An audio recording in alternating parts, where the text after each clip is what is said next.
আজকে বানাবো কাতলা মাছের ঝাল। আর 3 পিস কাতলা নিয়ে নিয়েছি, কারণ বাড়িতে মাছ খাওয়ার কেউ নেই, আমি একাই খাবো। সেই জন্য ছেলেকে বলবো যদি খায় খাবে। তো আজ একটু ঝাল ঝাল বানাবো কাতলা মাছ। আর যে কোনো দই কাতলা না, কাতলা মাছের গন্ধরাজ কাতলা, আজকে শুধু প্লেন কাতলা মাছের ঝাল। নুন দিয়ে মেখে নিয়েছি, এবার হলুদ দিয়ে একটু মেখে নেবো। এভাবে মেখে নেব, নিয়ে 5 মিনিটের মতো রেখে নিয়ে মাছগুলো আমি ভেজে নেব। মাছগুলো এখন একটু ভেজে নেব। মাছগুলো সব ভেজে নিলাম। মাছগুলো ভাজা হয়ে গেছে, এবার তুলে নিচ্ছি। এই তেলের মধ্যেই আমি আলুগুলো দিয়ে নেব। আলুগুলো দিয়ে যে মাছ ভাজা হয়ে গেছে, আলুগুলো দিয়ে ভেজে নেব। আলুগুলো দিয়ে নিলাম। আলুগুলো আমি ভেজে নেব, একটু ভালো করে ভেজে নেব। আর ভাজার সময় একটু লবণ দিয়ে নেব। লবণ দিয়ে নিলাম।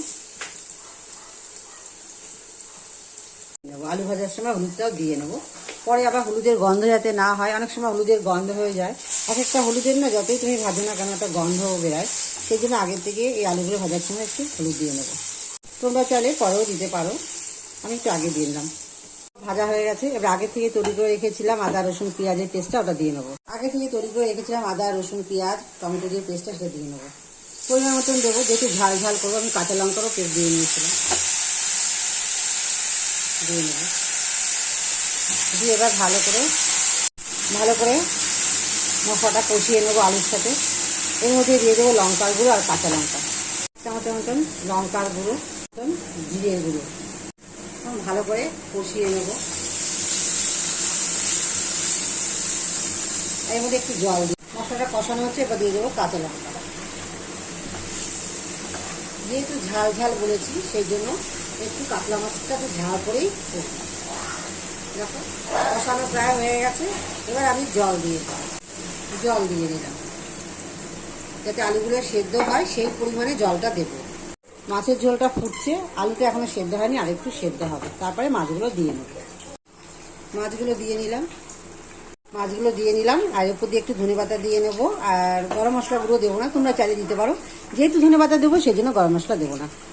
আর গ্যাসের ফ্লেমটা একটু কমিয়ে দিলাম। ওপর দিয়ে একটু ধনেপাতা দিয়ে নিচ্ছি।